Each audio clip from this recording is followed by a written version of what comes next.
Welcome back. You're still tuned into the Wednesday edition of the nation's most favorite breakfast show, Good Morning Namibia, on this gorgeous Africa Day. Now, strengthening resilience in nutrition and food security on the African continent, that is the theme for this year's Africa Day commemoration. Africa Day is observed annually to commemorate the founding of the Organization of Africa Unity, which was created on the 25th of May 1963. It's the precursor of what became the African Union.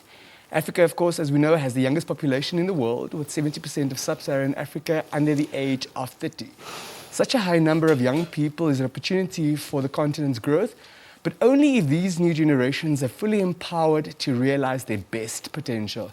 His Excellency Ambassador Jeroboam Shaanika, the acting head of Department of the Multilateral Relations and Cooperation Department, now joins us in studio to talk to us about Namibia's relations within Africa. Good morning, Your Excellency, and welcome to Good Morning Namibia. Morning. Thank you for having me. Allow me to please also wish you a very happy Africa Day. A happy Africa Day to you and a happy Africa Day to the listeners. Thank you very much, Your Excellency. If we have regard to the theme for this year's commemoration, what do you make of its significance and its relevance? Well, I was listening to the ambassador. Actually, she is Her Excellency. I am not Excellency because I am not in service.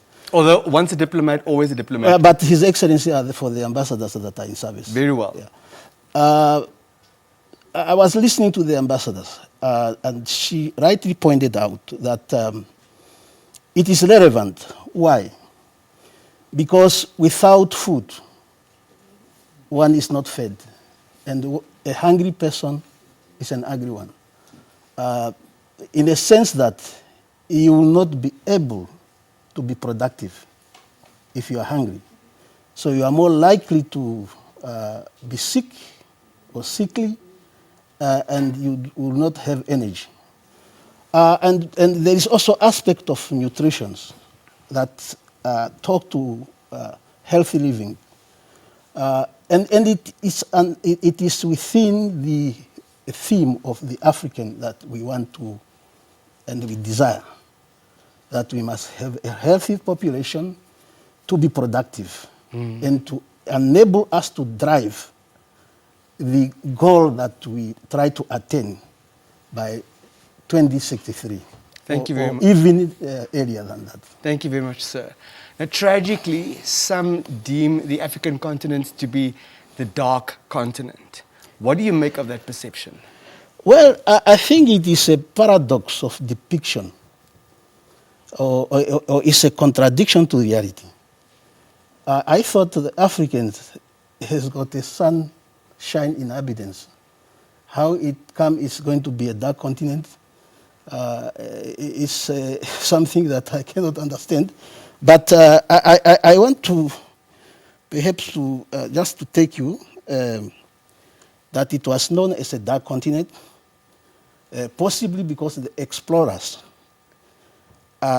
were finding it hard to get in. And of course, there was also this depiction that the Africans are savagely.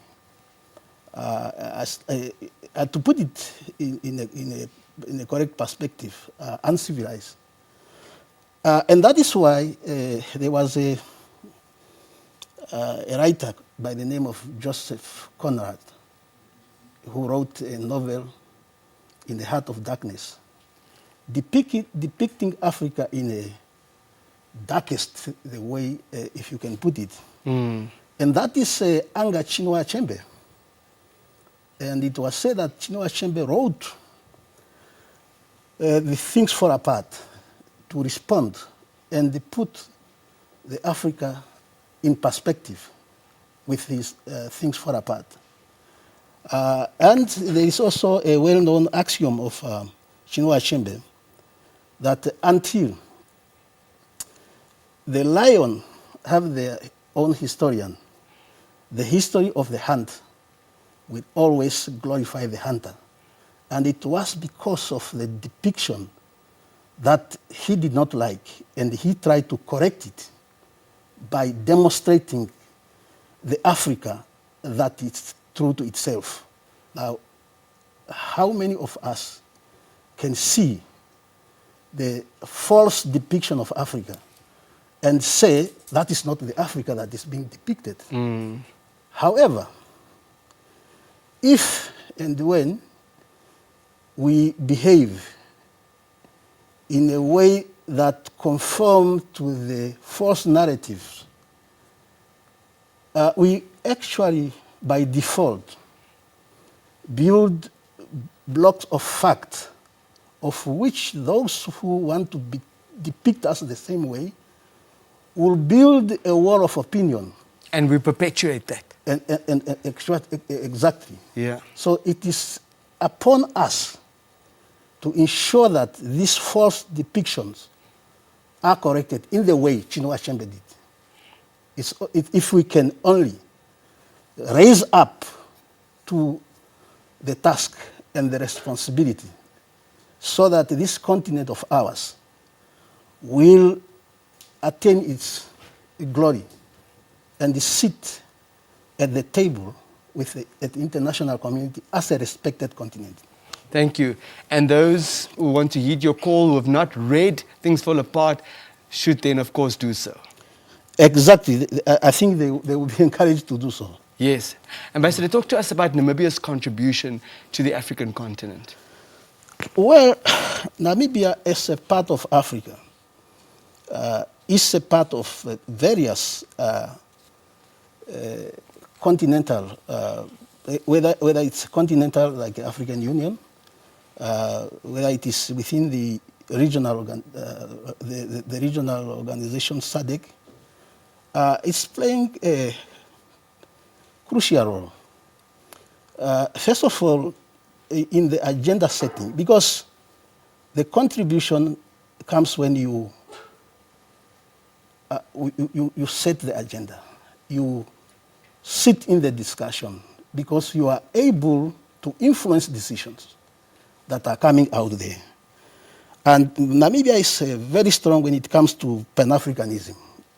We are a product of, as the ambassador was rightly pointing out, during our struggle for independence, many Africans helped us, even those who were not able to feed their own people. They made it a priority for Namibia to become independent. I am one of the beneficiaries of that African generosity. As a young boy, I went to Nigeria together with others. We were educated there by the Nigerian people. So many others, just to mention. That already tells how the African contributed to our liberation struggle. And we also have that obligations to contribute to the like sustainable development through inter-African trade that the ambassador was talking about.